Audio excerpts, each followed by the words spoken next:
নমস্কার সকল ভক্ত বন্ধুদের সাদর আহ্বান জানাই বেদান্ত দর্শন ফেসবুক পেজে। বেদান্ত দর্শন ফেসবুক পেজে আজকে আমাদের শ্রীরামকৃষ্ণ পাঠচক্রের বিশেষ অনুধ্যান জগন্নাথ রূপে শ্রীরামকৃষ্ণ। রথযাত্রা উপলক্ষে আমাদের এই বিশেষ অনুধ্যানটির আয়োজন করেছে আমাদের বেদান্ত দর্শন ফেসবুক পেজের কর্ণধার বহ্নি। আচ্ছা, যে কথায় আমরা ছিলাম সেটি হচ্ছে এবছর রথযাত্রা উপলক্ষে দুটি দিন আমরা দেখতে পাচ্ছি পঞ্জিকাতে। গতকাল ছিল উৎকল মতে, গতকাল পুরী ধামে শ্রী জগন্নাথ দেবের রথযাত্রা পুনর্যাত্রা হয়েছে। গুন্ডিচা বাড়ি অর্থাৎ মাসির বাড়ি থেকে তিনি তার মন্দিরে ফিরে এসেছেন। আর আজকে গতকাল কামারপুকুরেও রথযাত্রা হয়েছে, শ্রী শ্রী শারদেশ্বরী আশ্রমে, আরও বিভিন্ন জায়গায় হয়েছে। আর আজকে হচ্ছে আবার বহু জায়গায় পঞ্জিকা, অন্য পঞ্জিকা মতে আজকে সেই পুনর্যাত্রা। তাই আজকে আমরা আমাদের কাছে দুটি দিন পাচ্ছি রথযাত্রা উপলক্ষে। এরকম মাঝে মাঝে দুর্গাপুজোর সময়ও হয়, তখন অবশ্য দিন বেড়ে যায় না, কমে যায়। অষ্টমী নবমী বা নবমী দশমী একসঙ্গে পড়ে যায়, তখন দুর্গাপুজোর 4 দিনের আনন্দটা 3 দিনে ছোট্ট হয়ে আসে, খুব মন খারাপ হয়। আর এবারে ঠিক উল্টো হলো, এবারে রথযাত্রার আনন্দটা 2 দিন ব্যাপী। শুভ সকাল, সঞ্চিতা, জয়ন্তীদি, সুপ্রভাত। আজকে তাই আমরা জগন্নাথ রূপী শ্রী রামকৃষ্ণ এই অনুধ্যান একটু সকালবেলায় শুনে নিই। সকাল সকাল দিনটা ঠাকুর মায়ের নাম নিয়ে, শ্রী জগন্নাথের নাম নিয়ে আমরা শুরু করি। ঠাকুর মায়ের শ্রী চরণে সাষ্টাঙ্গ প্রণাম নিবেদন করে, শ্রী গুরুকে স্মরণ করে, শ্রী জগন্নাথ মহাপ্রভুর চরণে সাষ্টাঙ্গ প্রণাম নিবেদন করে আমরা শুরু করব আজকের প্রসঙ্গ।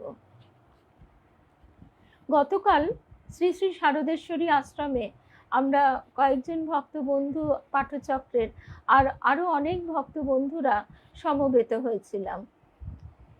সবচেয়ে আনন্দ হয় এই ঘটনাটি অবশ্যই সকলকে জানাই, যে কারণ যে কোনো একটা কাজ যখন আমরা তার মর্মার্থ জেনে করি তখন আনন্দটা বহুগুণে বর্ধিত হয়। শ্রী শ্রী শারদেশ্বরী আশ্রমে যে রথটি টানা হয়, স্বয়ং দুর্গা মা সেই রথটি করিয়েছিলেন। আর দুর্গা মা, দুর্গাপুরী দেবী, আমরা জানি তিনি জগন্নাথের ঘরণী। আর তিনি যেহেতু কলকাতায় থাকতেন, গৌরীমা তাকে কলকাতায় নিয়ে এসেছিলেন ভক্ত সেবার জন্য, জীব সেবার জন্য। সেই জন্য তার বড় দুঃখ হতো মাঝে মাঝে, কাজের ভিড়ে তিনি জগন্নাথের দর্শন লাভ করতে পারতেন না। স্বামী সন্দর্শনে যখনই তিনি যেতেন, ট্রেনে উঠেই তার মনে একদম পুলকিত হয়ে উঠত। তিনি তার কন্যাদের বলতেন, আমাকে সাজিয়ে দে। সাজ মানে কিছুই না, একটি গেরুয়া রঙের লাল জরি পার সিল্কের শাড়ি, কপালে একটি টিপ, চুলটি আঁচড়ে সুন্দর করে বাঁধা, আর 2 হাতে 2টি তো শঙ্খ বলয় থাকেই মায়েদের। সুপ্রভাত, সোমা, ছোট্ট ছোট্ট ছবির মধ্যে দেখতে পাচ্ছি না সকলকে, মুখটা, সাহানাকে বুঝতে পাচ্ছি, পারমিতাকে আজকে পেয়ে গেছি আবার।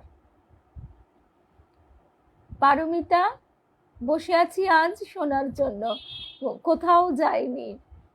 সাহানা, শুভ সকাল। সিদ্ধার্থ, শুভ সকাল।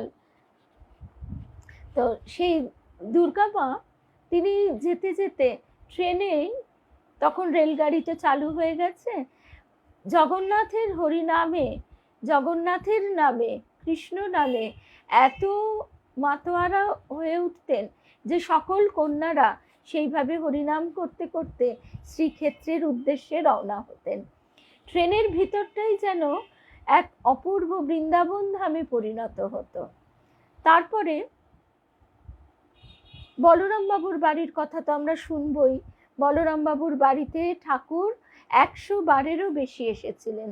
এবং দারু ব্রহ্ম তিনি রথপরি উপবিষ্ট, আর স্বয়ং নররূপী নারায়ণ, পূর্ণ ব্রহ্ম নারায়ণ, যিনি স্বপ্ন দিয়ে তার পিতাকে স্বপ্ন দিয়ে গয়াধাম থেকে এসেছিলেন, সেই নররূপী পূর্ণ ব্রহ্ম নারায়ণ, ব্রহ্ম সনাতন শ্রী রামকৃষ্ণ, সেই দারু ব্রহ্ম নারায়ণের সামনে ভক্ত সঙ্গ করছেন, ভক্তদের নিয়ে ভাবে বিহ্বল, ভক্ত সঙ্গ করছেন।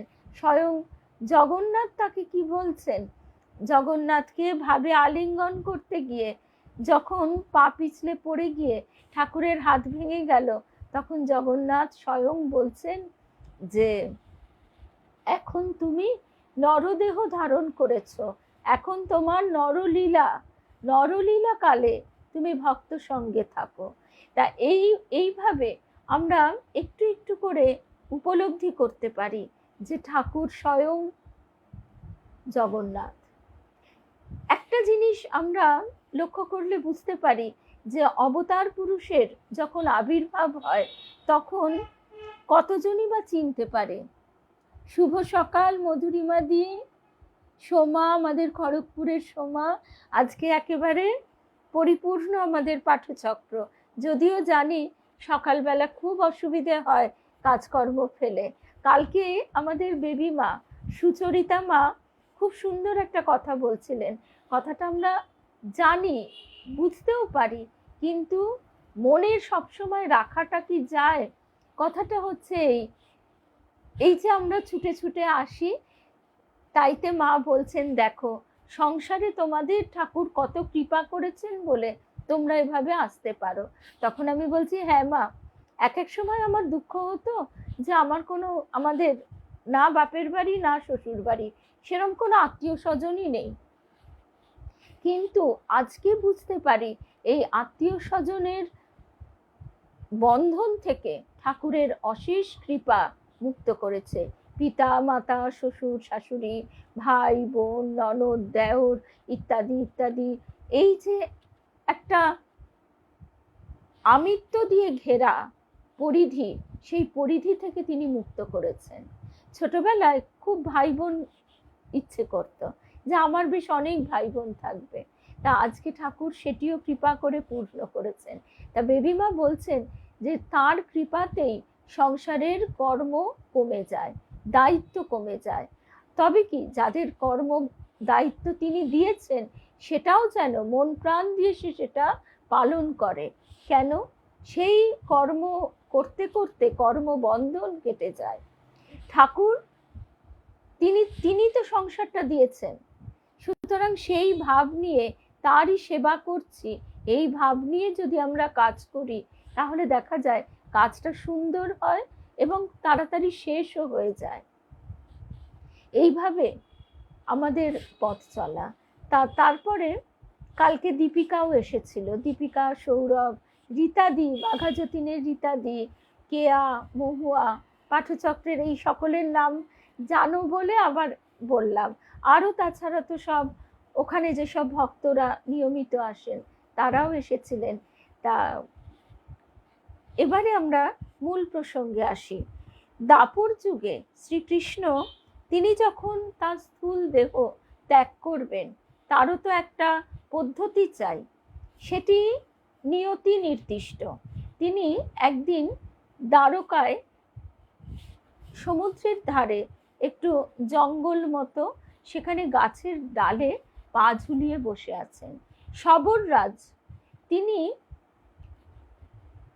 তিনি তো ব্যাধ, শবর তিনি শিকার করবার জন্য শ্রীকৃষ্ণের চরণ দুটিকে টিয়া পাখি ভাবলেন। লাল গলার যে রিং সেইটি ভেবে শ্রীকৃষ্ণের যে রাতুল চরণ, রাঙা চরণ, সেইটিকে তিনি টিয়া পাখি ভেবে ভুল করে তীর ছুঁড়লেন। তীরটি গিয়ে বিদ্ধ করল কৃষ্ণের চরণে। আর তারপরে যখন শবররাজ সেটি লক্ষ্য করে গেলেন এবং শ্রীকৃষ্ণকে দেখলেন, তখন তিনি অনুতাপে দুঃখে যন্ত্রণায় ভেঙে পড়লেন। তার চরণ দুটি ধরে বারবার ক্ষমা প্রার্থনা করতে লাগলেন, কিন্তু ক্ষমা প্রার্থনা করলেও তাকে বারবার তিনি মানে শ্রীকৃষ্ণ বোঝালেন যে দেখো তুমি অনুতপ্ত হয়েও না, তোমাকে ক্ষমা করব কি, তুমি তো ক্ষমা পেয়েই আছো, তুমি কখনোই অনুতপ্ত হয়েও না, যেন এটি ছিল নিয়তি নির্দিষ্ট, সেই কর্মটি তোমার দ্বারা ঘটেছে, সুতরাং এখানে কোনো পাপ পুণ্য নেই, এখানে কোনো দোষ গুণ নেই। আমাদের কথামৃতে আমরা বারবার পাই ঠাকুর বলছেন মা এই লও তোমার পাপ, এই লও তোমার পুণ্য। হ্যাঁ, এখন এই কথাটা বলতে বলতে ভক্তরাও কথামৃতে বলেছেন যে তাহলে তো যে যা খুশি করবে আর বলবে যে আমার তো পাপ পুণ্য বলে কিছু নেই, না, সেখানে ঠাকুর বলছেন যখন একবার তালে বাঁধা হয়ে যায় তখন আর বেতালে পা পড়ে না, সেটি যার ভিতরে অন্তরে স্থিত হয়ে যায় তার দ্বারা কখনো কোনো অশুভ কাজ ঘটতে পারে না। যেমন নর্তকী, সে কখনোই বেতালে পা ফেলতে পারবে না, তার শরীরে এমনই ছন্দময়তা সৃষ্টি হবে, তেমনই শুভ শক্তির বিকাশ ঘটে যে সম্পূর্ণরূপে এটি উপলব্ধি করেছে। তো তারপরে যখন শ্রীকৃষ্ণের দেহ চলে গেল তখন অর্জুন তাকে যখন দাহকার্য করলেন, দাহকার্য করার পর নাভিটি কিন্তু অগ্নিতে পুড়ল না, তখন দৈববাণী হলো যে ইনি হচ্ছেন সেই আদি পুরুষ, তো একে তুমি সমুদ্রে ভাসিয়ে দাও, কারণ বিষ্ণুর অনন্ত শয়নই হচ্ছে এই মহাসমুদ্র। তারপর সেই নাভিটি ভাসতে ভাসতে ভারতবর্ষের উপকূল ধরে আসতে মানে ভেসে ভেসে চলেছে। আর সেই সবররাজ তিনি কি করলেন, তিনিও সেই লক্ষ্য করে উপকূল ধরে দৌড়তে দৌড়তে ক্ষমা প্রার্থনা করতে করতে যখন উড়িষ্যায় উৎকলে এসে পৌঁছেছেন তখন সেই পুরী ধামে সেখানে তিনি দৈববাণী শুনলেন যে এই নাভি তুমি এখানে প্রতিষ্ঠা করো, এখানে তুমি নাভিটি সেইভাবে পাবে না, দেখবে একটি কাষ্ঠখণ্ড ভেসে এসেছে, সেই কাষ্ঠখণ্ডের দ্বারা মূর্তি নির্মাণ করে তুমি প্রতিষ্ঠা করো, এখানেই তিনি এইভাবে পূজা নিতে চান। তো সেই রকমভাবে যখন সবররাজ কাষ্ঠখণ্ডটি পেলেন, তিনি তার জঙ্গলের মধ্যে একটি গাছের নিম গাছের তলায় তাকে প্রতিষ্ঠা করে পুজো করতে লাগলেন। এদিকে সবররাজ বিশ্বাবসু তিনি তো এইভাবে পূজা করছেন, এদিকে রাজা ইন্দ্রদুম্ন যখন পুরী ধামের রাজা হয়েছেন, মাঝে অনেক বছর কেটে গেছে, ইন্দ্রদুম্ন তিনি একদিন স্বপ্ন দর্শন করলেন যে নীলমাধব, সেই কাঠের রংটা ছিল নীলচে কালো, যে নীলমাধব রূপে তিনি পূজিত হতেন, সেই তিনি বলছেন এতদিন আমি জনজাতির কাছে পূজিত হয়েছি সাধারণভাবে, এবার রাজ পরিচর্যায় রাজার গৃহে পূজিত হতে চাই। তখন ইন্দ্রদুম্ন তিনি দিকে দিকে লোক পাঠালেন, কিন্তু কোথাও খবর পাওয়া যাচ্ছে না। শেষে সেই সবররাজ, সে অনেক দীর্ঘ কাহিনী আমরা ছোট্ট করে শুনছি, তার কাছে গেলেন জয়দেব। জয়দেব তিনি ব্রাহ্মণ পণ্ডিত, তিনি জঙ্গলে ঘুরতে ঘুরতে সেই সবররাজ বিশ্বাবসুর কন্যা ললিতার প্রেমে পড়েন এবং ললিতাও তার প্রেমে পড়েন, ললিতার সঙ্গে তার বিবাহ হয়। কিন্তু তিনি অবাক হয়ে দেখতেন তার শ্বশুর বিশ্বাবসু তিনি রোজ রাত্রে কোথায় চলে যান বেশ অনেকটা সময়ের জন্য। তিনি তার স্ত্রীকে জিজ্ঞাসা করে জানতে পারলেন যে মূল কারণটি কি। তারপরে বারে বারে অনুনয় বিনয় করে তিনি বিশ্বাবসুর কাছে বললেন, মানে অনুমতি আদায় করলেন যে তিনি একবার সেই নীলমাধবের দর্শনে যাবেন, কিন্তু শর্তও দিলেন বিশ্বাবসু যে তাকে চোখ বেঁধে নিয়ে যাবেন। চোখ বেঁধে ঘন জঙ্গলের মধ্যে দিয়ে তাকে তিনি নিয়ে গেলেন, কিন্তু তিনি তখন একটা বুদ্ধি করলেন। তিনি কি করলেন, ভিজে সর্ষে আবার মতান্তরে ভিজে ছোলা ফেলতে ফেলতে গেলেন, যাতে করে সেখানে ওই অঙ্কুর গজায়, গাছ জন্মায়। তার ফলে কি হলো, পরবর্তীকালে তিনি ওই পথ ধরে গিয়ে নীলমাধবের কাছে পৌঁছতে পারবেন। তো এইভাবে যখন তিনি নীলমাধবের সন্ধান পেলেন, তিনি রাজা ইন্দ্রদ্যুম্নকে জানালেন, এবং তারপর বহু ঘটনার মধ্যে দিয়ে ঘটনাচক্র এগিয়ে চলল। তারপর তিনি নীলমাধব, সেই কাষ্ঠখণ্ড তখনও, তিনি পূজিত হবেন। তাকে পুজো করবার জন্য মূর্তি তৈরি করতে হবে। এবার সেই মূর্তির ওইটুকু কাঠে তো হবে না, তখনও দেখা গেল, মানে স্বপ্নে আগে থেকেই তিনি জানতে পারলেন যে বৃহৎ আরেকটি কাষ্ঠখণ্ড ভেসে আসবে। এইভাবে সেই কাষ্ঠখণ্ড দ্বারা তার মূর্তি নির্মাণ হবে। এদিকে সেই কাঠে কোনো কারিগরি ছেনি হাতুড়ি বসাতে পারে না, সে পাথরের মতো শক্ত কাঠ। তখন তো রাজা এবং রানী গুন্ডিচা দুজনেই ভেঙে পড়লেন, তাহলে কি হবে, প্রভু কি আমাদের ধরা দিয়েও ধরা দেবেন না? তখন হঠাৎ একজন বৃদ্ধ, এত জীর্ণ শীর্ণ কারিগর শিল্পী এসে বললেন, আপনি যদি অনুমতি করেন তাহলে আমি চেষ্টা করে দেখতে পারি। সকলেরই মনে হলো যে এত জোয়ান যুবক সমস্ত কারিগর, তাদের এত শক্তি তারা পারলেন না, আর এই জীর্ণ বৃদ্ধ ইনি কি করে করবেন? তবু রাজা রানী রাজি হলেন, কিন্তু তিনিও আবার শর্ত দিলেন যে আমার যে 21 দিন সময় লাগবে, এই 21 দিন ঘরের দরজা খোলা যাবে না। তো সেই 21 দিনের প্রথম 2 সপ্তাহ বেশ দিব্যি আওয়াজ হয়।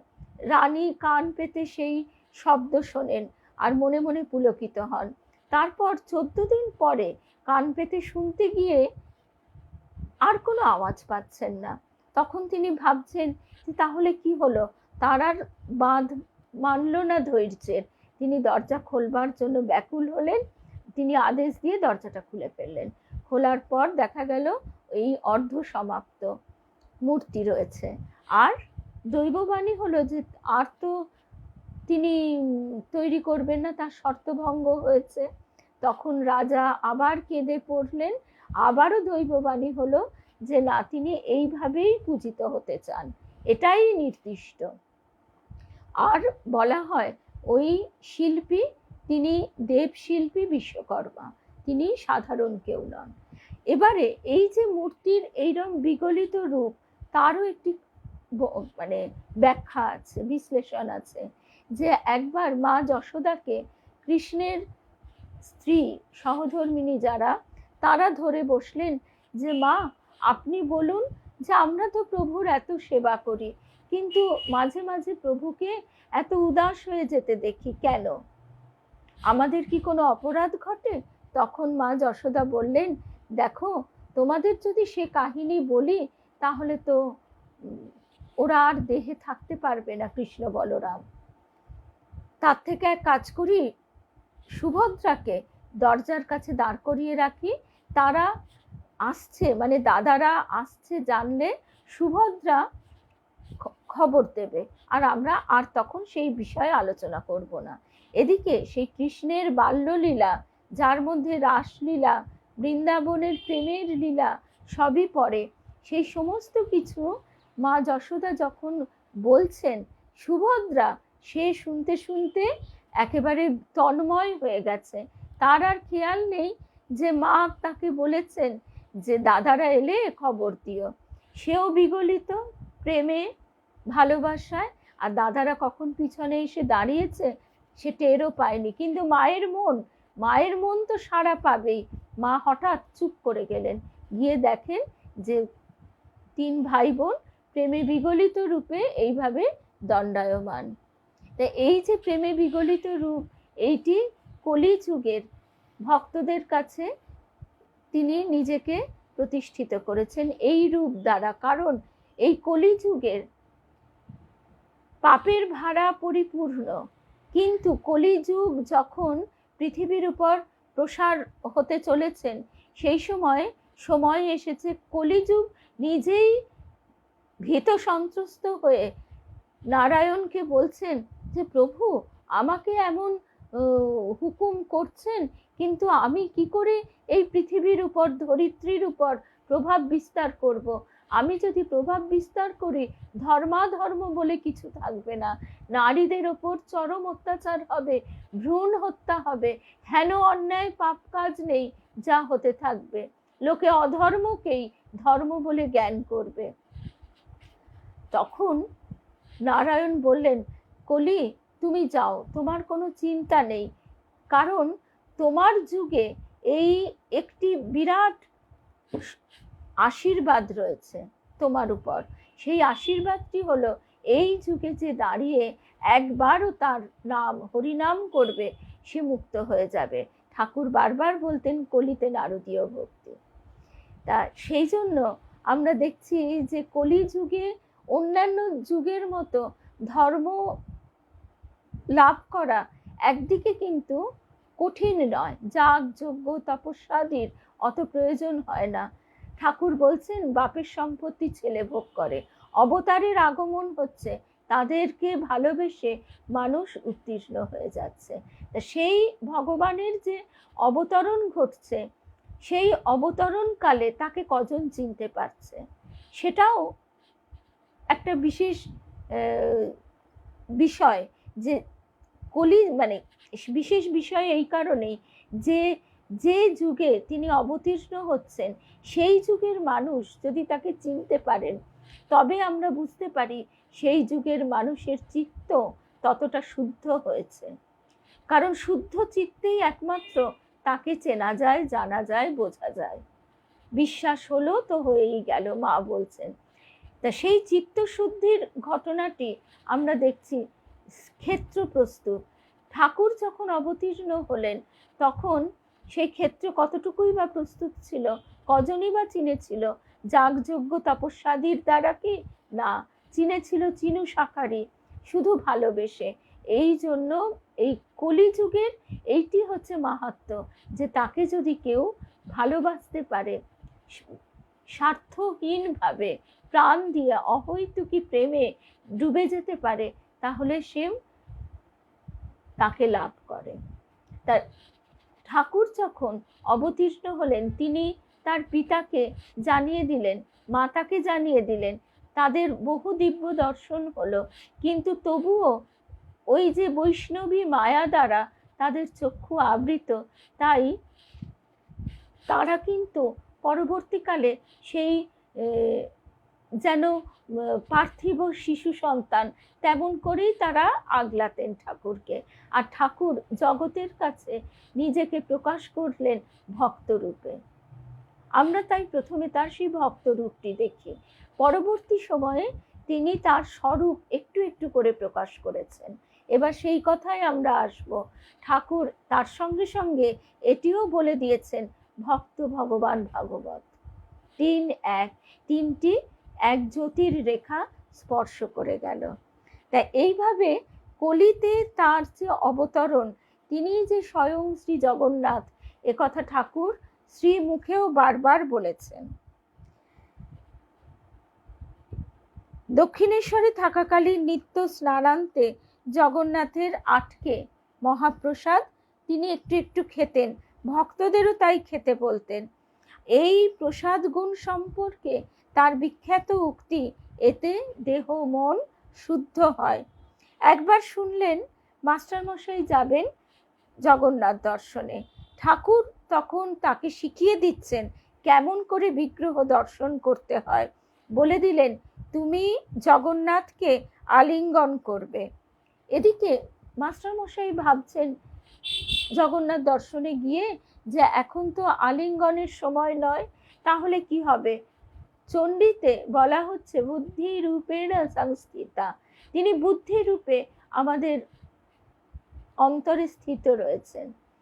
তাই সেই বুদ্ধির দ্বারা তিনি জানতে পারলেন, মানে অনুভব করলেন যে একটা উপায় করা যেতে পারে। তার কাছে কিছু রেচকি খুচরো পয়সা ছিল, কিছু দু একটা টাকাও ছিল। তিনি গর্ভমন্দিরে গিয়ে সেগুলি ছিটিয়ে দিলেন।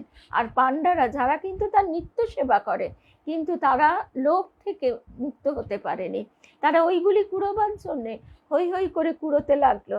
আর সেই সময়ে মাস্টারমশাই উঠে জগন্নাথকে আলিঙ্গন করলেন।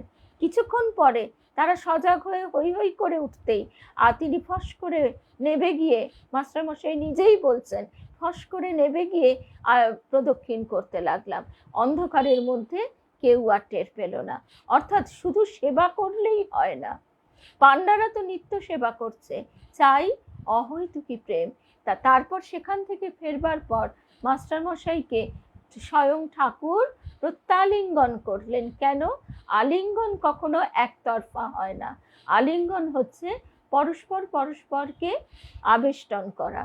তো সেই জন্য স্বয়ং জগন্নাথ, শ্রী নারায়ণ ঠাকুর, শ্রী রামকৃষ্ণ মাস্টারমশাইকে আলিঙ্গন করে বললেন, এবার আলিঙ্গন পূর্ণ হলো, জগন্নাথকে আলিঙ্গন করলাম। সেটারও ব্যাখ্যা কি? যে ভক্তের হৃদয় ভগবানের বৈঠকখানা, ভক্ত ভগবান ভাগবত এক। মাস্টারমশাই হাওড়া স্টেশনে দাঁড়িয়ে থাকতেন। পুরীধাম থেকে যারা ফিরছে, শুভ সকাল কুমকুম দি রীতা দি, একদম সিদ্ধার্থ বলছে, যে জন কৃষ্ণ ভজে সে বড় চতুর। এই প্রসঙ্গে আমাদের গুরুদেবের একটা কথা মনে পড়ে গেল। গুরুদেব বলতেন, তুইও চতুর হ না। গুরুদেব বলতেন, শ্রী শ্রী তারক ব্রহ্ম তারাদাস আমাদের গুরুদেব বলতেন, তুইও চতুর হ না। গাড়ি বাড়ি সব দিয়েছেন তো তিনি, সেগুলো ভোগ কর, সে করছিস কর, কিন্তু মনটা তার চরণে দিয়ে রাখ, তাহলে তো আর তিনি ফেলতে পারবেন না।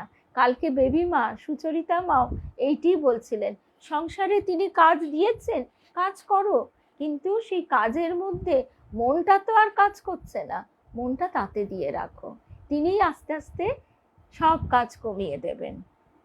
আচ্ছা, তারপরে ঠাকুর একদিন কথা প্রসঙ্গে বলছেন, তোমাদের অতি গুচ্ছ কথা বলছি, জগন্নাথের সঙ্গে মধুরভাবে আলিঙ্গন করতে গিয়ে হাত ভেঙে গেল, জানিয়ে দিল তুমি শরীর ধারণ করেছ, এখন নররূপের সাথে সখ্য, বাৎসল্য, সুপ্রভাত এইসব ভাব লয়ে থাকো। তারপর ঠাকুর কোনোদিন স্থূল শরীরে শ্রীক্ষেত্রে যেতে পারেননি। তিনি বলতেন, গয়া থেকে তার উৎপত্তি কিনা, তাই গয়াতেও যেমন যেতে পারবেন না, এখানেও যেতে পারবেন না, গেলে সেখানে সেই মহাভাব এই শরীর ধারণ করতে পারবে না।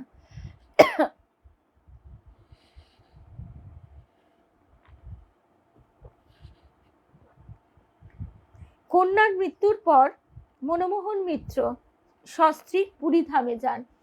আজকে আমরা এই কথাগুলো পড়ছি, কিন্তু মনমোহন মিত্র হচ্ছে এই যে সংসারের বন্ধনগুলো ঠাকুর এক এক করে কেটে দিচ্ছেন।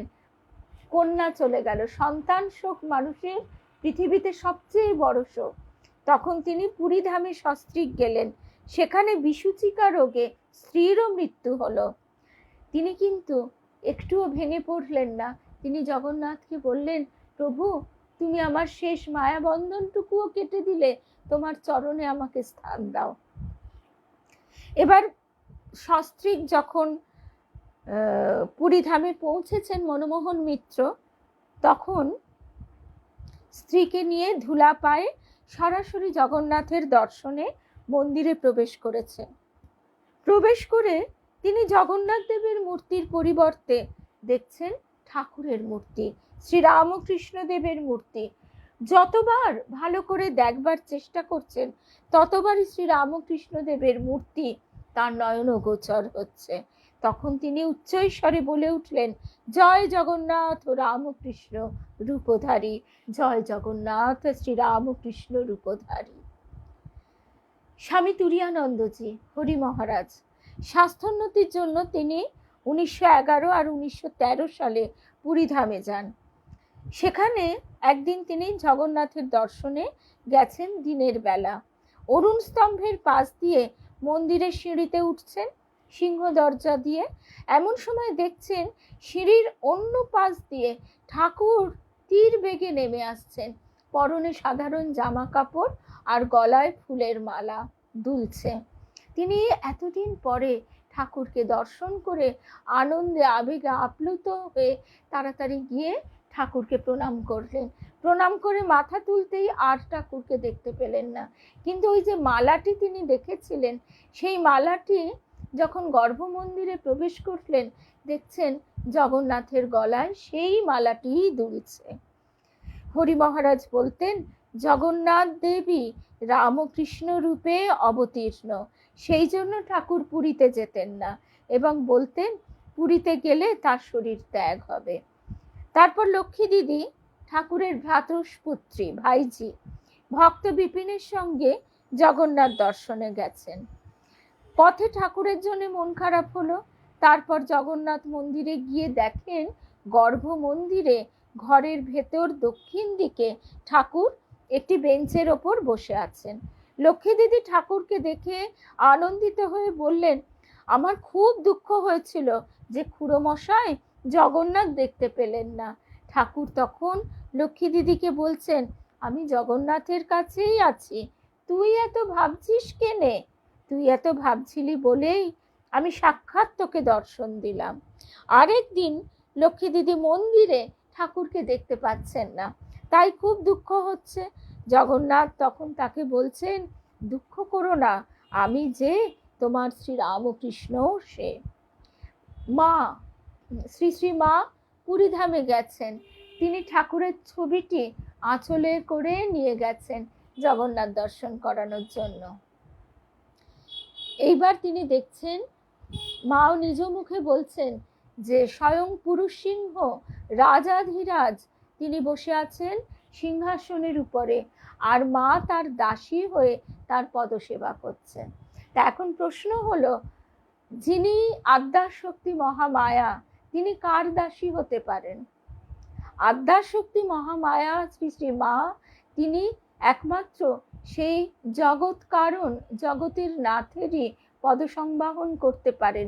তাই ঠাকুর প্রকট লীলাকালে বলেই দিয়েছিলেন। মা যখন জিজ্ঞাসা করেছিলেন যে আমি তোমার কে, তখন তিনি বলছেন যে যে মা মন্দিরে আছে, যে মা নহবতে আছে গর্ভধারিণী, আর সেই মাই এখন এই পদসেবা করছেন আমার সামনে। তা এইভাবে আমরা বুঝতে পারি যে ঠাকুর মায়ের কি সম্পর্ক, আর ঠাকুর কিভাবে সশক্তিক আবির্ভূত হয়েছিলেন, অবতীর্ণ হয়েছিলেন জগৎকে উদ্ধারের জন্য। এই কলির ভরা পাপের ভাড়ায় পরিপূর্ণ, সেখান থেকে তিনি আলোর পথ করে দিয়েছেন। ঠাকুর নাচতে নাচতে চলেছেন, আর সেই পথ ধরে তার ভক্তরাও চলেছে। এইবারে আমাদের গুরুদেবের এই কথাটি একটু স্মরণ করি। আমাদের গুরুদেব শ্রী শ্রী তারক ব্রহ্ম তারাদাস, তিনি বলছেন, রথ স্বয়ং ঠাকুর, পথও ঠাকুর, আবার বিগ্রহ সেও ঠাকুর। রথের 4 চাকা, ভক্তি, বিশ্বাস, নিষ্ঠা, শরণাগতি, আবার চাকাই সুদর্শন চক্র, সব বাধা কেটে নির্দিষ্ট পথে চলেছে।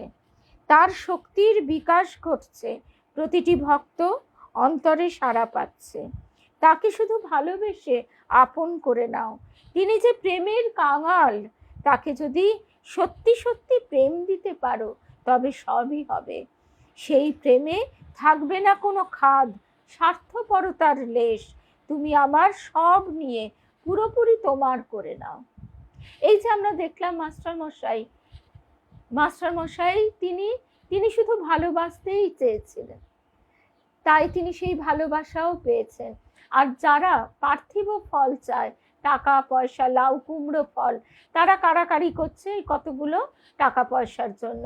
কালকে সুচরিতা মা বলছেন যে অশেষ কৃপা, এই যে দুটি বছর করোনায় স্তব্ধ হয়ে গেছিল পৃথিবী, স্বয়ং জগন্নাথ তাদের স্বামী, তাই জগন্নাথ কিন্তু তাদেরকে ওই আলোর পথ ধরে নিয়ে গেছেন। বেবিমা বলছেন, হঠাৎ সকালবেলা কলিং বেল, আমরা তো ভাবছি এত সকালে কে এলো, এখন তো কারোর আসার কথা নয়। একটু দরজা খুলে দেখি যে একটি ছেলে, একটি রোগা পাতলা অল্প বয়সী ছেলে 1 বস্তা চাল নিয়ে এসেছে। মা বলছেন আমাদের তো ভিক্ষার চালেই চলে, এই ভিক্ষান্ন বড় পবিত্র। গৌরীমা বলতেন সেই ভিক্ষা মা, শ্রী শ্রী মা যোগাচ্ছেন। গৌরীমা তিনি যখন মা তাকে বলছেন তোমার গুরু তোমাকে বলেছেন, তা তুমি তার কাছে চেয়ে নাও। মাকে তখন গৌরীমা বলছেন মা গো, তুমি তো জানো তার কাছে আমি কোনো দিন প্রেম ভক্তি জ্ঞান ছাড়া আর কিচ্ছু চাইনি, তুমি আমায় পরীক্ষা করছো, আমি চাইতে পারবো না, তার কাজ তিনি আমাকে যন্ত্ররূপে করিয়ে নেবেন। তখন মা বললেন আচ্ছা তুমি যখন চাইবে না তখন এই আশ্রমের সব দায়িত্ব আমার। মা বলছেন কালকে বেবি মা, যে মায়ামার কাছেও এই কথাটি শুনেছি যে এই আশ্রমে ভক্তরা মায়ের হাতের যন্ত্ররূপে এসে আশ্রমকে এগিয়ে নিয়ে চলেছে। তার মানে কি মাই এগিয়ে নিয়ে চলেছেন।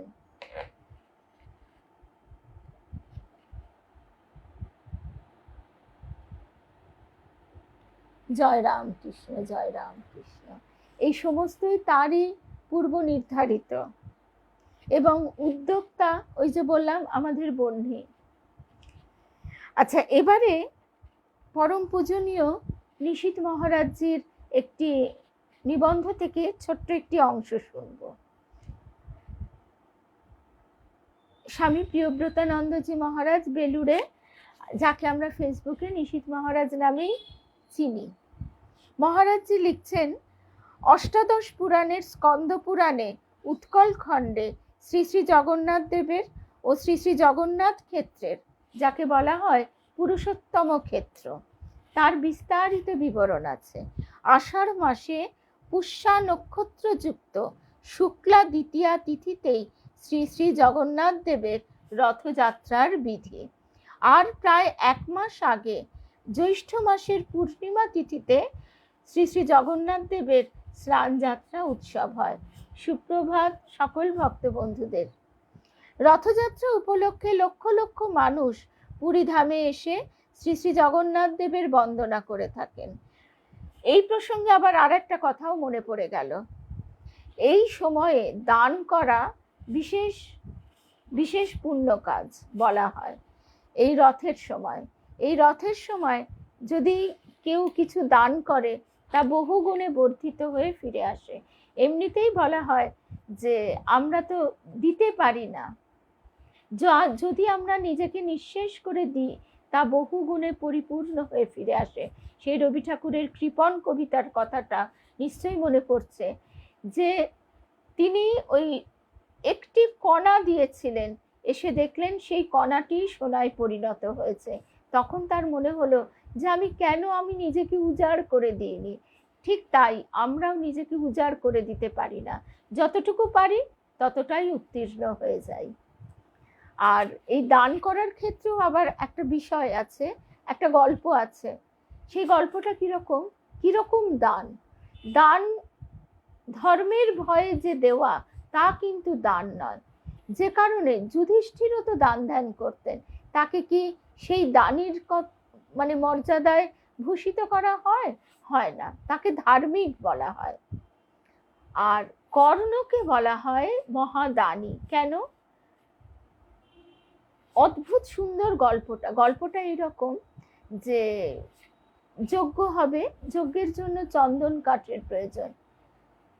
ঋষিরা এসে চাইলেন যুধিষ্ঠিরের কাছে।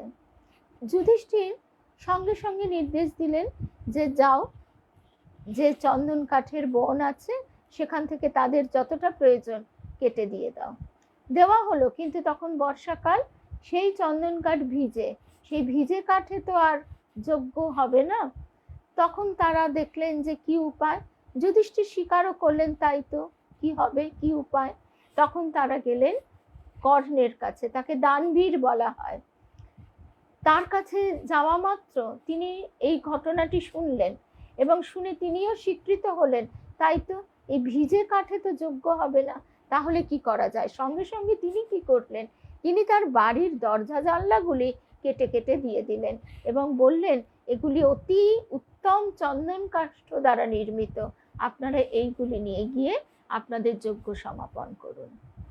এই যে ভালোবেসে দান, ভালোবেসে তাদের অবস্থাটা বুঝে নিজের ভেতর থেকে স্বতঃস্ফুরিত যে দেওয়া, সেইটি হচ্ছে প্রকৃত দান। তো তারপরে আমরা যে কথায় ছিলাম, মহারাজজি লিখছেন, প্রাচীন জৈনদের মধ্যেও রথযাত্রার প্রচলন ছিল। নেপালে বৌদ্ধ ও শৈবদের রথযাত্রা উৎসব হয়। বাংলার হুগলি জেলার মাহেশের বিখ্যাত রথ প্রাচীন। শ্রী চৈতন্য দেবের গৃহী ভক্ত কমলাকর এখানকার জগন্নাথ দেবের প্রথম সেবায়িত। এরপরে আমরা মাহেশের রথের প্রসঙ্গ শুনে শেষ করব। শ্রী শ্রী জগন্নাথ দেবের রথযাত্রায় 3টি রথ থাকে। জগন্নাথ দেবের রথ হলুদ ও সবার বড়, মাঝে সুভদ্রার রথ গাঢ় লাল ও সবার ছোট, আর শুভ সকাল বলভদ্র বা বলরামের নীল রঙের রথের আকার মাঝামাঝি। রথযাত্রাকালে শ্রী শ্রী জগন্নাথ দেব পীতাম্বর, সুভদ্রা রক্তাম্বরী ও বলভদ্র নীলাম্বর। ইতিহাসবিদ পণ্ডিতদের মতে রথযাত্রা বৌদ্ধদের কাছ থেকে নেওয়া। সে যাই হোক, আমাদের কাছে রথযাত্রার আধ্যাত্মিক ভাবই মুখ্য, বলছেন পরম পূজনীয় নিশীথ মহারাজজি। ঋগ্বেদে পুরুষোত্তম ও দারু ব্রহ্মের কথা আছে।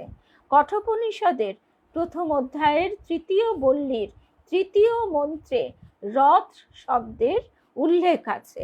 শ্রীমদ্ ভগবদ্ গীতায় রথ ও রথীর কথা বলা হয়েছে। আত্মানং রথীনং বিদ্ধি, অর্থাৎ এই দেহ রথের রথী হলো আত্মা। আবার আছে রথে চ বামনং দৃष्ट्वा পুনর্জন্ম না বিদ্যতে, অর্থাৎ এই দেহ রথের রথীর আত্মার দর্শন, অর্থাৎ আত্মার সাক্ষাৎকার লাভ করলে আর জন্ম হয় না, এই জন্ম মরণের চক্রে আর ঘুরতে হয় না, সংসার গতি হয় না। আবার রথ হলো গতির প্রতীক। আমাদের জীবন কোনো সময় থেমে থাকে না। এই জগৎ সংসার ভেসে চলেছে কালের অনাদি স্রোতে। মানুষের জীবনও মহাকালের সঙ্গে দুরন্ত গতিতে এগিয়ে চলেছে। আমাদেরও থেমে থাকার কোনো উপায় নেই।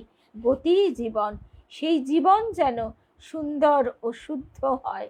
তাই আমাদের গুরুদেব বলছেন যে রথের 4 চাকা ভক্তি, বিশ্বাস, নিষ্ঠা, শরণাগতি।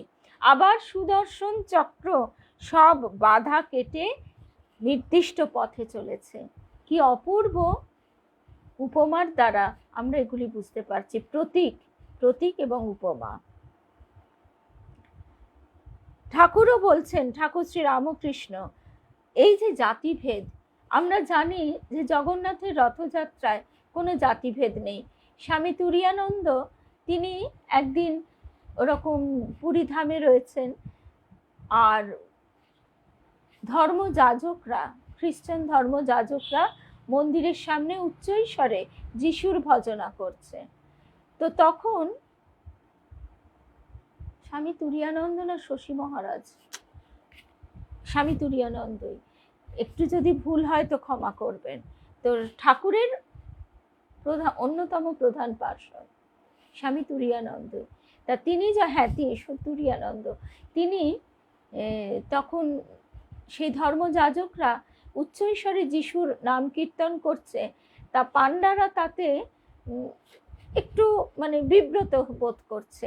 কিন্তু আচ্ছা নিশ্চয়ই দেখব, আসলে মেসেঞ্জারটা তো খোলা হয় না, নিশ্চয়ই দেখব গো।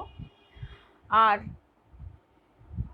সরি একদম সঞ্চিতা, জয় রামকৃষ্ণ, মনে মনে ঠাকুরকে জানাচ্ছিলাম যে কেউ যদি ভুল হয় একটু ঠিকটা বলে দেয়। একদম ঠিক বলেছ, শশী মহারাজ নয়, বাবুরাম মহারাজ, স্বামী প্রেমানন্দ। এই হচ্ছে লাইফ পাঠচক্রের আনন্দ, যে যার যেটুকু অভাব আছে সেই অভাবটুকু তিনি পরস্পরের সান্নিধ্যে পূর্ণ করে দেন। এই ভক্ত বন্ধুদের সান্নিধ্যে যে ভুলটুকু হতে যাচ্ছিল শুধরে দিলেন স্বয়ং ঠাকুর। তো বাবুরাম মহারাজ তিনি তখন হঠাৎ উচ্চৈস্বরে জয় জগন্নাথ করে জয়ধ্বনি দিলেন।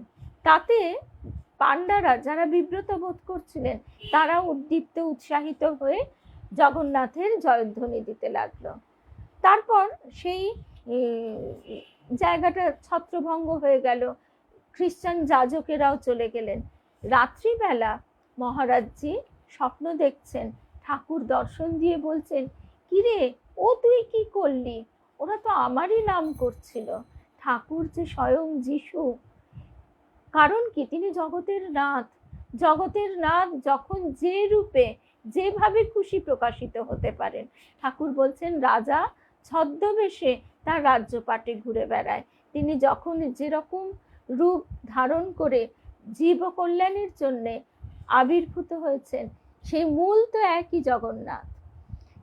তখন তো বাবুরাম মহারাজ সেই কথা শুনছেন আর অনুতপ্ত হচ্ছেন। ঠাকুর বললেন, কাল তুই তার কাছে ক্ষমা চেয়ে আসবি। কোনো রকমে রাতটুকু কাটিয়ে খুঁজে খুঁজে তাদেরকে বার করে কোথায় তারা আছে তাদের কাছে তিনি ক্ষমা চাইলেন। তা এইবারে তাই আমরা দেখছি যে ঠাকুর বলছেন যে জাতিভেদ যেতে পারে এক উপায়ে, সে হলো ভক্তি। শ্রী শ্রী মাও বলছেন, ভক্তের কোনো জাত নেই, ৩৬ জাত কোথায়, সব তো আমার, সব তো এক। ভক্তের কোনো জাতি নেই। তাছাড়া ভক্তের হৃদয় ভগবানের বৈঠকখানা, ভগবান সর্বব্যাপী সর্বঘটে বিরাজ করেন, কিন্তু মানুষের মধ্যে তার বিশেষ প্রকাশ। জয় রামকৃষ্ণ। ঠাকুর বলছেন যে মানুষ কি কম গা, অনন্তকে ধারণা করতে পারে। মন্দিরে ভগবানের পূজার সঙ্গে সঙ্গে সেই জীবরূপী শিবের পরম সুন্দরের পূজা ও সেবা ঠাকুর স্বামীজির মধ্যে দিয়ে জগৎকে শেখালেন। জগতের উপযুক্ত সাধনা, কলিতে এই যে বিভেদ, সেখান থেকে তিনি জগৎকে এক সূত্রে বেঁধে নিলেন। এই যে সচ্চিদানন্দ পরম মহা চৈতন্যের মধ্যে আমরা যে ডুবে আছি, তার একেবারে প্র্যাকটিক্যাল রূপ আমরা দেখতে পাই শিবজ্ঞানে জীব সেবা। ধনী নির্ধন গৃহস্থ সন্ন্যাসী সবাই এই বিরাটের এই রূপের পূজা সাধনায় অংশ নিতে পারে। যে সাধনা, যেখানে এই যে জগন্নাথের রথ টানতে কোনো ভেদাভেদ নেই, ধনী নির্ধন গৃহস্থ সন্ন্যাসী, যে সাধনা ক্রমে আমাদের পরম সত্যের সামনে উপনীত করে, বলছেন স্বয়ং মহারাজজি, স্বামী প্রিয়ব্রতানন্দজি নিশীথ মহারাজজি। আচ্ছা, তারপরে আমরা মাহেশে চলে যাই। এবার হুগলি জেলার শ্রীরামপুর শহরের অন্তর্গত মাহেশ রথযাত্রার জন্য বাংলাদেশের মধ্যে বিখ্যাত। গুপ্তিপাড়ার রথও বিখ্যাত, তবে মাহেশের রথের একটি বৈশিষ্ট্য আছে। যারা এই ঠাকুর মায়ের চরণাশ্রিত তারাই জানেন যে মাহেশের রথে কি অপূর্ব লীলা অভিনীত হয়ে গেছে। পুরীধামের রথের পরেই মাহেশের রথের বৈশিষ্ট্য ও সুনাম। এই রথযাত্রা উৎসব ভারতের দ্বিতীয় বৃহত্তম রথযাত্রা উৎসব। বহু অবতারের পদধূলিতে ধন্য শ্রীপাঠ মহেশ ও সাহিত্য সম্রাট ঋষি বঙ্কিমচন্দ্র তার রাধারানী উপন্যাসে রাধারানী নামে এক বালিকা মাহেশের রথ দেখতে গিয়েছিল। এর দ্বারা মাহেশের রথের মেলা যে কত প্রাচীন এবং কত মানুষের প্রাণের ধন, সে কথা প্রকাশ করেছেন। এই যুগের ভগবান শ্রী রামকৃষ্ণ শ্রীপাঠ মাহেশে পদার্পণ করে শ্রী শ্রী জগন্নাথ দেবের রথযাত্রা উৎসবে এক অপূর্ব ভাবধারা প্রকাশ করে মাহেশ গ্রামকে ধন্য করেছেন। শ্রী শ্রী রামকৃষ্ণ পুঁথিতে প্রভুর মাহেশের রথে আগমনের বর্ণনা আছে। ঠাকুরের ভক্ত হরিপদ মাহেশের রথে শ্রী রামকৃষ্ণের আগমনের কথা ও সেদিনকার অপূর্ব ঘটনার কথা গিরিশ ঘোষ ও দেবেন্দ্রনাথ বসুর বাড়িতে ভক্তদের কাছে বর্ণনা করেছেন। কারণ হরিপদ ঠাকুরের সঙ্গে সেদিন মাহেশে এসেছিলেন। তার বর্ণনা আমরা পাই শ্রী কুমুদবন্ধু সেনের প্রবন্ধে। তার চাক্ষুষ বর্ণনার কুমুদবন্ধু সেন তার প্রবন্ধে লিখেছেন উদ্বোধনে। কোন তারিখে এই রথে মাহেশে এসেছিলেন তার অবশ্য উল্লেখ নেই। আসলে বর্তমান ঘটনা যখন ঘটতে থাকে তখন আমরা অনেক সময় তার গুরুত্ব বুঝতে পারি না, সাল তারিখ আর লেখা থাকে না। শ্রী শ্রী রামকৃষ্ণ পুঁথিতে আছে যে তখন থেকেই ঠাকুরের রোগের প্রকোপ শুরু হয়েছে 1885 সালের মাঝামাঝি। 1885 সালের জুলাই মাসে রথের বিষয়ে কথামৃতে এইভাবে আছে: 14ই জুলাই যখন বলরাম বসুর বাড়িতে রথোৎসবে সকলকে নিয়ে ঠাকুর আনন্দ করছেন। আর 1885 সালে উল্টো রথের বর্ণনাও আছে।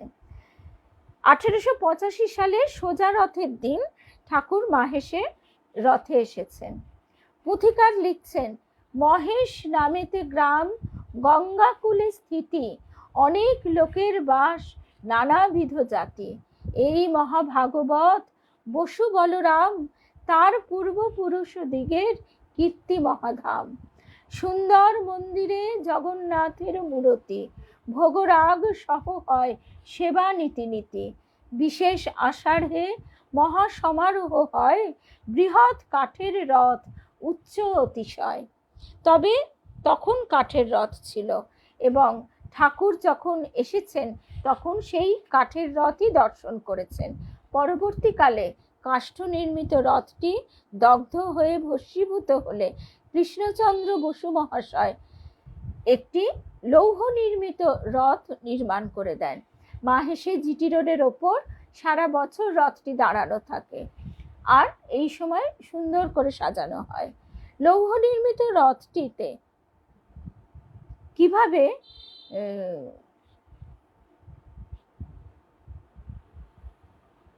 আচ্ছা, আরেক মতে লৌহ নির্মিত রথটি যদি বাংলা 1299 সালে নির্মিত হয় তবে কিন্তু ঠাকুর সেই বছরেই রথযাত্রায় এসেছিলেন। খ্রিস্টাব্দ মতে 1885 সাল। শ্রীরামকৃষ্ণ পুঁথিতে যদিও উল্লেখ আছে বৃহৎ কাঠের রথ। পুথিকার আবার লিখছেন, জীবহিত ব্রত প্রভু করুণা সাগর, মহেশ যাইতে আজি সাধু উগ্রতর। করিব বলিলে কর্ম দেরি নাহি আর, যদ্যপি তাহাতে হয় বিপদ হাজার। মহেশ চলিল প্রভু সঙ্গে ভক্ত কয়জন, কৃষ্ণবর্ণ হরিপদ হরিণ নয়ন। ফকির ব্রাহ্মণ এক পরম আচরি, মূল নাম যজ্ঞেশ্বর নিষ্ঠাবান ভারী। ভক্তিমতী ভক্ত মা গোলাপ ঠাকুরানী, আর আর ছিল কেবা নাম নাহি জানি। সেদিন ঠাকুরের তো আমরা আগেই শুনলাম শরীরটা খারাপ হতে শুরু করেছে, কষ্ট হচ্ছে, কিন্তু হঠাৎ সেদিন ঠাকুর সকালবেলা উঠে একেবারে অস্থির হয়ে পড়লেন মাহেশে যাবার জন্য। এবার কুমুদবন্ধু সেন মহাশয় কি লিখছেন সেইটা শুনি। রথের পূর্বে আমি দক্ষিণেশ্বরে ছিলাম। হঠাৎ ঠাকুর মানে হরিপদ বাবু তিনি যে বর্ণনা দিয়েছেন মুখে সেইটি কুমুদবন্ধু সেন মহাশয় লিখছেন। রথের পূর্বে আমি দক্ষিণেশ্বরে ছিলাম। হঠাৎ ঠাকুর ভাবাবিষ্ট হয়ে বললেন, মাহেশের রথে জগন্নাথ দর্শনে যাব। বলার সঙ্গে সঙ্গে করা চাই। নৌকা ঠিক করা হলে আমরা কয়েকজন আর গোলাপ মা ঠাকুরের সঙ্গে গেলাম। ভাব গম্ভীর অবস্থায় ঠাকুর ছিলেন। ঠাকুরের মুখখানি হাসি হাসি মধুর, কিন্তু কোনো কথাবার্তা নেই। মাহেশে লোকের ভিড় দেখে তাকে দোতলায় রাখা হলো। বাড়িটি 3 তলা। তেতলায় গোলাপ মা খিচুড়ি রান্না করলেন, কিন্তু ঠাকুর ভাবমুখে কিচ্ছু খেতে পারলেন না। গলায় তখন বেদনার সূত্রপাত হয়েছে। আমরা সবাই ভাবলুম বুঝি তার জন্য খেতে পারছেন না। দোতলার বারান্দায় দাঁড়িয়ে তিনি রথ দেখছেন। বলরাম, সুভদ্রা, জগন্নাথ 3 ঠাকুর রথে উঠলেন। শাঁখ, কাঁসর, ঘণ্টা বাজতে বাজতে চলল। চারিদিকে হরিধ্বনি। হঠাৎ ঠাকুর তীর বেগে একেবারে সেই নিচে নেমে এলেন ফটকের সামনে। ভিড় আগলাবার জন্য আমরা দাঁড়িয়েছিলাম সামনে। রথ টানার জন্য গৌর গয়লারা এসে রথের দড়ি ধরছে। টান পড়বে, যাত্রীরাও দড়ি ধরেছে। এমন সময় ঠাকুর আমাদের ঠেলে ছিটকে তীরের মতন আবার ছুটে গেলেন রথের দিকে। আমরা চললাম ছুটতে ছুটতে পেছনে। এদিকে ঠাকুর একেবারে ভিতরে রথের চাকার কাছে জোর হাতে জগন্নাথ দর্শন করছেন আর চোখের জলে ভাসছেন। কাছে গিয়েও ভিড় ঠেলে আমরা ভেতরে যেতে পারছি না। প্রায় জনপঞ্চাশ গৌর গোয়ালারা যারা রথ টানে একেবারে ভেতরে ঢুকে ঠাকুরকে ঘিরে দাঁড়ালো। রথ টানা তো স্থগিত হয়ে গেল। আমরা দেখছি ঠাকুর যুক্ত করে চোখের জলে বুক ভাসিয়ে অমৃত কণ্ঠে, মধুর অমৃত কণ্ঠে বলছেন, তুহু জগন্নাথ জগতে কহসি, জগ বাহির নহি মুঙে ছাড়। তুমি জগতের নাথ, জগন্নাথ, আমি কি জগৎ ছাড়া? সে অপূর্ব ভাব দেখে সবাই স্তব্ধ। নিমেষ মধ্যে রটে গেল দক্ষিণেশ্বরের পরমহংস এসেছেন। তাকে দর্শন করতে লোকের ভিড় জমে গেল। ঠাকুর সমাধিস্থ, একেবারে বাহ্য সংজ্ঞা নেই। আমরা তার সঙ্গে এসেছি বলে জনতার ভিড় ঠেলে গোয়ালাদের কাছে বললাম। তারা ঠাকুরকে এমন করে ঘিরে রয়েছে, একটি লোকও তাদের বেষ্টনী ভেঙে যেতে পারে না। আমরা অতি সন্তর্পণে ঢুকলাম, তারা ঢুকিয়ে নিল আমাদের পরিচয় শুনে। চারিদিকে জয় জগন্নাথ, জয় জগন্নাথ, হরি বল, হরি বল, তুমুল ধ্বনি উঠছে। কিন্তু ঠাকুরকে আমরা বাইরে আর নিয়ে আসতে পারছি না। মহাভাবে বাহ্য সংজ্ঞা শূন্য, মুখে আনন্দের হাসি, চক্ষুতে অশ্রুর প্রবাহ, রোমাঞ্চ, আবার স্থাণুর মতো স্থির। তাকে দেখার জন্যে লোকে লোকারণ্য। কোনো রকমে তাকে ধরে বাইরে নিয়ে এলাম। চারিদিকে হরিধ্বনি। ঠাকুর দু পা যান আর টোলে টোলে পড়েন, আবার স্থির গম্ভীরভাবে দাঁড়ান। রথ চলতে আরম্ভ করলো, যেন ঠাকুরের জয়যাত্রা শুরু হয়ে গেল। চারিদিকে কাঁসর ঘণ্টা বেজে উঠেছে, জনতা রথের সঙ্গে চলেছে। স্থানটি নীরব নিঝুম হয়ে গেল, তবু ঠাকুরের ভাব ভঙ্গ হয় না। সূর্য অস্ত গেল। গোধূলির সময় ঠাকুর ধীরে ধীরে সহজ অবস্থায় ফিরে এলেন।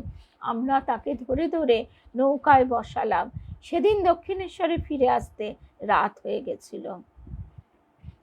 বলরাম বাবুর বাড়িতে ঠাকুর যে স্বয়ং জগন্নাথ, মা শ্রী শ্রী মা মহামায়া আদ্যা শক্তি জগন্মাতা, তিনিও বলে দিয়েছেন যে ঠাকুর স্বয়ং জগন্নাথ।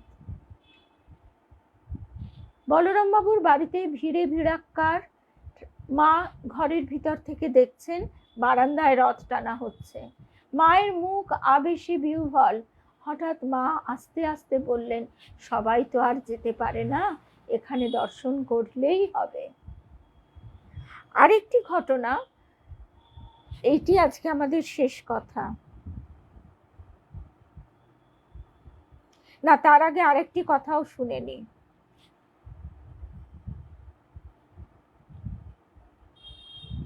আসলে ঠাকুরের কথা, মায়ের কথা এত মধুর, মনে হয় না যে শেষ হোক। এই প্রসঙ্গটুকুও শুনি। কামারহাটির ব্রাহ্মণী গোপালের মায়ের কথা হচ্ছে, নানা প্রসঙ্গ চলছে। তার প্রকৃতিভাবে নানা রূপ দর্শনের কথা ঠাকুর বলছেন, গোপালের মায়ের কথা ঠাকুর বলছেন, আর নিজেই চমকে চমকে উঠছেন। এই কথা নরেন্দ্রনাথকে বলায় নরেন্দ্রনাথও কেঁদে ফেলেছিলেন। স্বামীজি সেই কথাও ঠাকুর মাস্টার মশাইকে বললেন। সেদিন তিনি যুবক ভক্তদের জন্য কাতর, কার কি অবস্থা, কার কতদূর সাধন ভজন হবে, সেই সব কথা তিনি বলছেন, ঠাকুর বলছেন।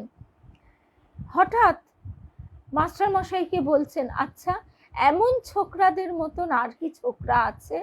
মাস্টার মশাই একজনের নাম করা মাত্র ঠাকুর বললেন, তা হতে পারে, তবে অত উঁচু ঘর নয়, শরীরের লক্ষণ তত ভালো নয়। এইভাবে সৎপ্রসঙ্গ করতে করতে সারাটা দিন কেটে গেল। রাত পোহালেই রথ। পরদিন ভোর রাতে ঠাকুর শ্রী রামকৃষ্ণ শয্যা ত্যাগ করে মধুর কণ্ঠে নাম করতে করতে নৃত্য করতে লাগলেন। একে একে ভক্তেরা আসতে শুরু করলেন। শুরু হলো ঈশ্বরীয় প্রসঙ্গ। মোড়াটা নিয়ে নাও। মাস্টার মশাইয়ের দিকে তাকিয়ে বললেন, সরি। একে একে ভক্তেরা আসতে শুরু করলেন। শুরু হলো ঈশ্বরীয় প্রসঙ্গ। বক্তা ঠাকুর, বাকিরা নির্বাক শ্রোতা। হঠাৎ কিছুক্ষণের জন্য সমাধিস্থ হলেন। ভক্তেরা এক দৃষ্টে দেখছেন। ভাব সংবরণ করে তিনি একটি আশ্চর্য কথা বললেন। মাস্টার মশাইয়ের দিকে তাকিয়ে বলে উঠলেন, কি দেখছিলাম? ব্রহ্মাণ্ড একটি শালক গ্রাম, তার ভিতর তোমার দুটো চক্ষু দেখছিলাম। কারো মুখে কথা নেই। এই অদ্ভুত অশ্রুতপূর্ব দর্শনের কথা শুনে সকলে হতবাক। কিছুক্ষণ পর এলেন নরেন্দ্রনাথ। ঠাকুরের মুখখানি উজ্জ্বল হয়ে উঠল। সঙ্গে সঙ্গে নরেন্দ্রকে জল খাওয়াতে বসলেন। খুব আনন্দ তার। নরেন্দ্রের গায়ে হাত বুলিয়ে আদর করতে লাগলেন। মাস্টার মশাইয়ের মনে হলো যেন সূক্ষ্মভাবে হাত পা টিপে দিচ্ছেন। এদিন একটু বেলা করে জগন্নাথ দেবের ভোগ রাগ হয়েছে। ঠাকুর প্রসাদ পেলেন বেলা 1টার মধ্যেই। দুপুরে একটু বিশ্রাম নিতে নিতে গিরিশচন্দ্র, রামচন্দ্র মানে রামদত্ত মশাই, অনেক যুবক গৃহী ভক্তরা এলেন। কীর্তনিয়া বৈষ্ণব চরণ আর বেনোয়ারিকে নিমন্ত্রণ করে আনা হয়েছে। নরেন্দ্রনাথ গাইছেন, কতদিনে হবে সে প্রেম ও সঞ্চার, হয়ে পূর্ণ কাম বলবো হরিনাম। আবার গাইছেন, নিবিড় আধারে মা তোর চমকে ও রূপ রাশি, তাই যোগী ধ্যান ধরে হয়ে গিরি গুহাবাসী। বৈষ্ণব চরণ গাইছেন, শ্রী দুর্গা নাম জপ সদা রসনা আমার, দুর্গমে শ্রী দুর্গা বিনে কে করে নিস্তার। ঠাকুর সমাধিস্থ বলরাম মন্দিরে তিনি দাঁড়িয়ে আছেন। আজকে আমরা ভাবতে পারি একটি গৃহস্থ বাড়ি কিভাবে মন্দিরে পরিণত হয়। স্বয়ং জগন্নাথ এখানে নররূপে আবার দারু ব্রহ্মরূপে লীলা করছেন। তার শ্রীঅঙ্গ ধারণ করে আছেন ছোট নরেন। বাড়ির মহিলা ভক্তরা এই দেব দুর্লভ দৃশ্য চিকের আড়াল থেকে স্তব্ধ হয়ে দেখছেন। মাস্টার মশাই অন্তরে উপলব্ধি করছেন, সাক্ষাৎ নারায়ণ দেহ ধারণ করে ভক্তদের জন্য এসেছেন। তাই কি করে ঈশ্বরকে ভালোবাসতে হয় তাই শিখিয়ে যাচ্ছেন। তারপর শ্রী জগন্নাথের ভাবে ভরপুর সকলে দ্রুত ঠাকুর দৌড়ে গিয়ে রথের আগে গান ধরলেন, যাদের হরি বলতে নয়ন ঝরে তারা তারা দু ভাই এসেছে রে। গানের সঙ্গে ঠাকুরের অপরূপ নৃত্য মুগ্ধ হয়ে সকলে দেখছে। এই উচ্চ সংকীর্তন আর খোলের শব্দ শুনে রাস্তায় যারা যাচ্ছিল তারা কৌতূহল বশত বাড়িতে ঢুকে পড়েছে। ব্যাপারটি মাস্টার মশাইয়ের চোখে পড়ল। বাইরের লোক অনেকে বারান্দার মধ্যে এসে পড়েছে। ঠাকুর হরির প্রেমে মাতোয়ারা। ভক্তেরাও সঙ্গে সঙ্গে প্রেমোন্মত্ত হয়ে নাচছে। আজকে কথাটা অপ্রাসঙ্গিক নয়, একটা কথা এই জন্যই বলবো, আমাদের গুরুদেবের এই কথাটি। গুরুদেব বলতেন, ঠাকুর যে বলেছেন এ ঘর ছেড়ে ও ঘর বই তো নয়, অর্থাৎ তিনি সূক্ষ্ম দেহে সেই একই লীলা করে চলেছেন। গুরুদেব বলতেন সেই সূক্ষ্ম লীলা গোপন লীলা। আজকে এই কথাটা না বললেই নয়। সেদিন মহুয়ার বাড়িতে আমরা সমবেত হয়েছিলাম এই রথযাত্রার মধ্যেই, এবং সেদিন স্বয়ং পরম শ্রদ্ধেয় বিশ্বদেব চট্টোপাধ্যায়, যারাই মানে সঙ্গীত জগতের কথা একটু জানেন বা আমাদের মতন বয়সী, তারা সবাই তার কথা জানেন। সেই সঙ্গে বিশ্বদেব চট্টোপাধ্যায়ের নাতি, তিনি নিজে থেকে, শুভাশিস চট্টোপাধ্যায় মহাশয়, তিনি নিজে থেকে ঠিক এইভাবে হরিকথা আর হরিনাম শুনে মহুয়ার বাড়িতে ঢুকে পড়ে বলছেন, আমি কি মাকে দুটো গান শোনাতে পারি? শেষ জুড়াইতে চাই কোথায় জুড়াই। আর ওই গানটা, প্রথম গানটা কি গেয়েছিলেন এই মুহূর্তে মনে পড়ছে না। আর ওই গানটা, গয়া গঙ্গা প্রভা সাদি কাশী কাঞ্চি কে বাঁচায়। আমরা কিচ্ছু চাই না, এই শুধু শ্রী রামকৃষ্ণ নামটি যেন অন্তরে জল জল করে জন্ম জন্মান্তর। আমরা যেন এই অনন্ত পথে তার পিছন পিছন এইভাবেই চলতে পারি, আর কিচ্ছু না, শুধু যেন তাকে ভালোবাসতে পারি, আর কিচ্ছু চাই না। ঠাকুরের এই ভালোবাসার রূপ কিরকম? ঠাকুরের অদর্শন হলে গোপালের মার আর জীবনে অশান্তির সীমা রইল না। তিনি ভেঙে পড়লেন। অনেক দিন আর কামারহাটি ছেড়ে কোথাও যাননি, একা নির্জনে থাকতেন। তবে আবারও তিনি ঠাকুরের দর্শন আদি যখন পেতে শুরু করলেন, তখন তিনি একটু একটু করে শান্ত হলেন। ঠাকুরের অদর্শনের পর গোপালের মার ওই রকম দর্শনাদির কথা আমরা অনেক শুনেছি। তার মধ্যে গঙ্গার পাড়ে মাহেশের রথযাত্রা দেখতে গিয়ে সর্বভূতে শ্রী গোপালের দর্শন পেয়ে তার বিশেষ আনন্দ হয়। ঠাকুরকেই তো তিনি গোপাল বলতেন। তিনি বলতেন তখন রথের উপর শ্রী জগন্নাথ দেব, যারা রথ টানছে সেই অপার জনসংঘ সকলেই তার গোপাল, ভিন্ন ভিন্ন রূপ ধারণ করে রয়েছে মাত্র। এই রূপে শ্রী ভগবানের বিশ্বরূপ দর্শন হয়ে গেল তার। এই হলো ভক্তের বিশ্বরূপ দর্শন। জনৈকা স্ত্রী বন্ধুর কাছে স্বয়ং গোপালের মা বলছেন, তখন আর আমাতে আমি ছিলাম না, নেচে হেসে গিয়ে কুরুক্ষেত্র বাঁধিয়েছিলাম। আমাদের গুরুদেব বলছেন যে তোমার চারিদিকে যা তুমি দেখছো সবই শ্রী রামকৃষ্ণের এক একটি রূপ। তুমি বুঝলে তো হয়েই গেল, না বুঝলেও যেন এইটি সত্য। গুরু বাক্য মাথায় করে আমরা যদি সেইটি অনুশীলন করবার চেষ্টা করি, তাহলে রূপান্তর ঘটতে শুরু করে যায়। কিভাবে সেটা নিজেরাই বুঝতে পারি। আমরা আমাদের পুরনো আমির দিকে তাকিয়ে ভাবি, দেবীমা বলতেন যে দেখবে কবে যে গাছটা পুঁতলাম, কবে যে সেই গাছে ফুল ফুটলো, ফল ধরলো, তাতে বিন্দু বিন্দু শিশির জমে কত শোভা হলো, নিজে দেখে নিজেই অবাক হয়ে যাবে। আর একদম শেষ প্রসঙ্গ, ঠাকুর কিভাবে কামারপুকুরকে শ্রীক্ষেত্র বলেছেন, সেই কারণে গতকাল কামারপুকুরে জগন্নাথ ক্ষেত্রের সঙ্গে একইভাবে রথ পুনর্যাত্রা উদযাপিত হয়েছে। ঠিক সেই কারণে ঘটনাটি এই রকম। গৌরীমা আছেন কামারপুকুরে, শ্রী শ্রী মাও আছেন। ঠাকুরের প্রকট লীলা সমাপন হয়েছে। হঠাৎ এক বৃদ্ধ জীর্ণ সাধু, তিনি বলছেন তিনি স্বপ্ন দেখছেন রাত্রিবেলা এক অপূর্ব সুন্দর দিব্য কান্তি উপবিত ধারণ করা জ্যোতির্ময় দেহ তিনি বলছেন, আর গায়ের রং থেকে নীলাভ আলো বিচ্ছুরিত হচ্ছে। তিনি বলছেন যে আর কোথায় যাবে, এই তো এখানেই তুমি আমার দর্শন লাভ করবে। তো এই স্বপ্ন দেখে সাধু অবাক হয়ে গেছে। তখন আর কামারপুকুরের কথা কজনই বা জানে। গৌরীমাকে স্নান করতে যেতে দেখে বলছেন, এই মাই, গৌরীমাকে ডেকে, যে কাল রাত্রে এরম স্বপ্ন দেখেছি, তা তুমি জানো এখানে কি আছে? গৌরীমা অবাক হয়ে শুনলেন।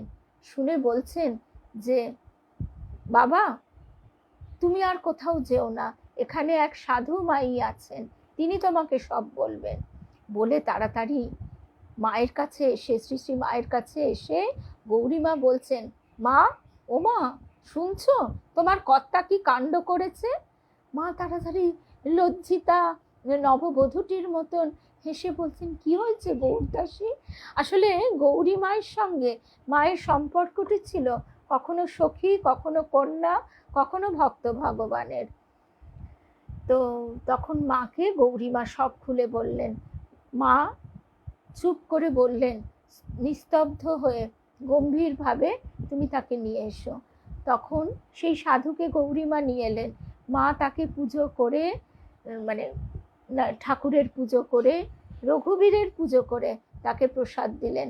সেই সাধু বলছেন, মাই, এ দর্শন কি সত্য? তখন বলছেন, একদম সত্য, তুমি যার প্রসাদ পেলে তিনিই জগন্নাথ। আনন্দে পরিপূর্ণ হয়ে সেই মুহূর্তে তিনি জগন্নাথের স্তোত্র উদাত্ত কণ্ঠে স্তব করতে শুরু করলেন এবং তারপরে তিনি প্রসাদ পেয়ে শান্ত মনে আনন্দিত চিত্তে আবার পুরীধামের দিকে রওনা হলেন। তো এই হচ্ছে আমাদের শ্রী জগন্নাথ রূপী শ্রী রামকৃষ্ণ। তিনি আমাদের কখনো ধরা দেন, কখনো ধরা দেন না। এইভাবে আজকে কিন্তু আমরা তার কৃপায় কালের এমন এক জায়গায় দাঁড়িয়ে আছি এবং তার এইটুকু কৃপা লাভ করেছি যে এটুকু উপলব্ধি করতে পারছি যে তিনি পূর্ণ ব্রহ্ম নারায়ণ, মা মহামায়া আদ্যা শক্তি জগন্মাতা। এইটুকু আমরা বুঝতে পারছি, এটি তার কৃপা ব্যতীত হয় না। জয় রামকৃষ্ণ, জয় রামকৃষ্ণ, জয় রামকৃষ্ণ।